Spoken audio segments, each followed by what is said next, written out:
Al disponernos a ver los pasajes concretos, llega el momento de enmarcar el tema general. Y al ir estudiando las Escrituras, desde el Antiguo Testamento hasta el Nuevo Testamento, hay 5 hechos clave destacables en cuanto a la Biblia y cómo aborda esta la homosexualidad. El primero es que no hay ni un solo pasaje en el Antiguo Testamento o en el Nuevo Testamento que apoye la conducta homosexual, no hay ni uno.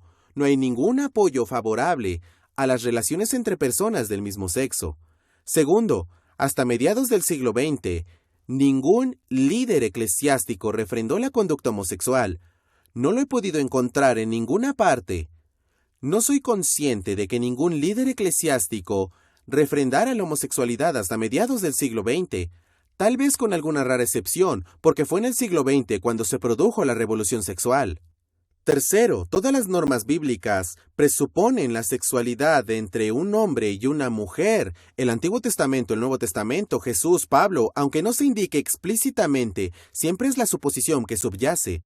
Cuarto, todos los proverbios o dichos sapienciales presuponen la heterosexualidad en cuanto a conducta. Basta con mirar Proverbios 5 y ver todos los consejos que ofrece Salomón a su hijo, que presuponen específicamente la heterosexualidad como modelo. Incluso los 10 mandamientos presuponen las relaciones heterosexuales. El 5.º mandamiento, honrarás a tu padre y a tu madre. Y el 7.º, no cometerás adulterio. Y el 10.º, no codiciarás la mujer de tu prójimo.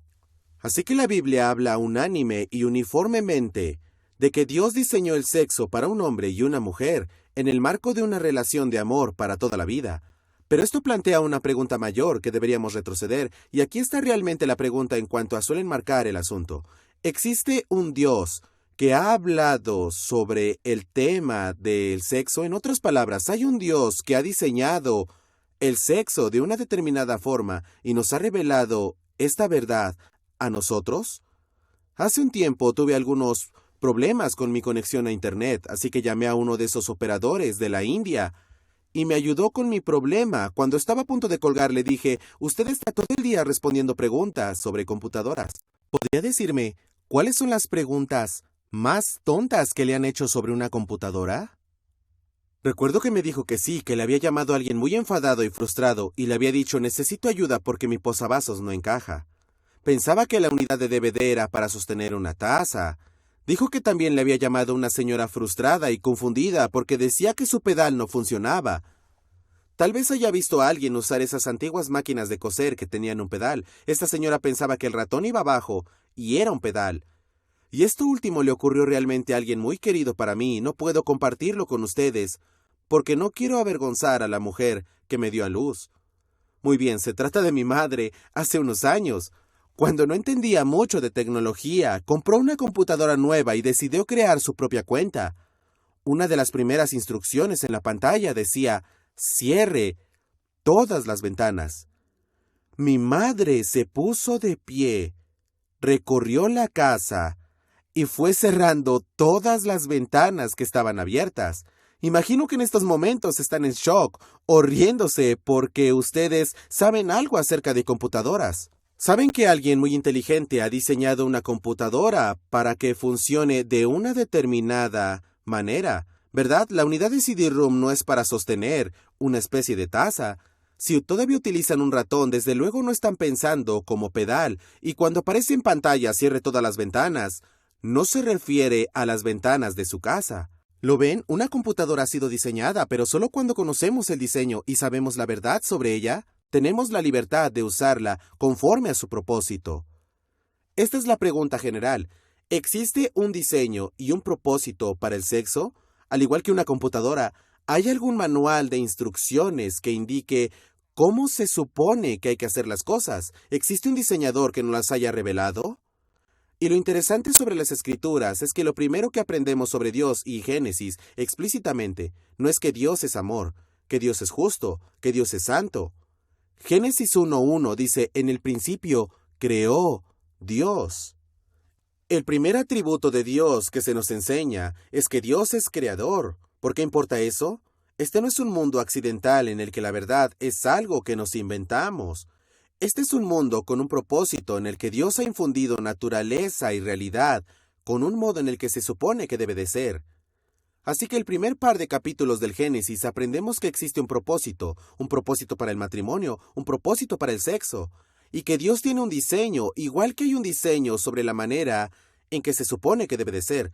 Existe un diseño para nuestras vidas, incluido el tema del sexo.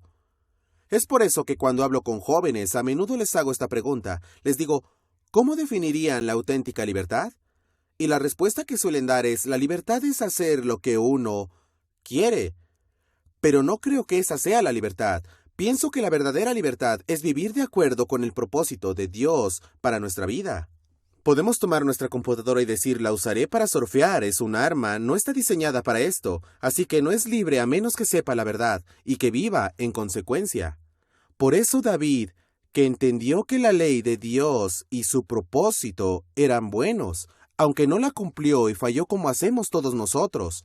En el Salmo 19:7 se regocija en la ley del Señor.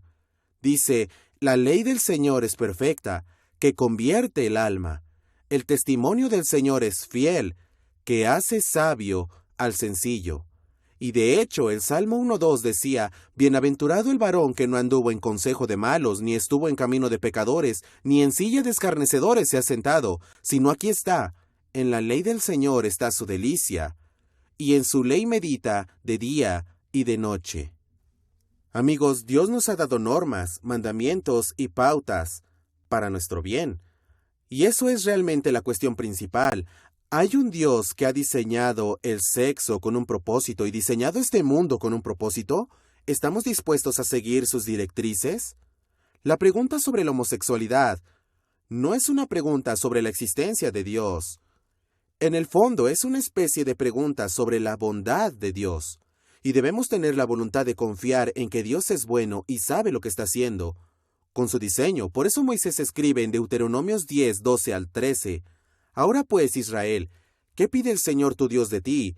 Sino que temas al Señor tu Dios, que andes en todos sus caminos y que lo ames, y sirvas al Señor tu Dios con todo tu corazón y con toda tu alma, que guardes los mandamientos del Señor y sus estatutos, que yo te prescribo hoy, para que tengas prosperidad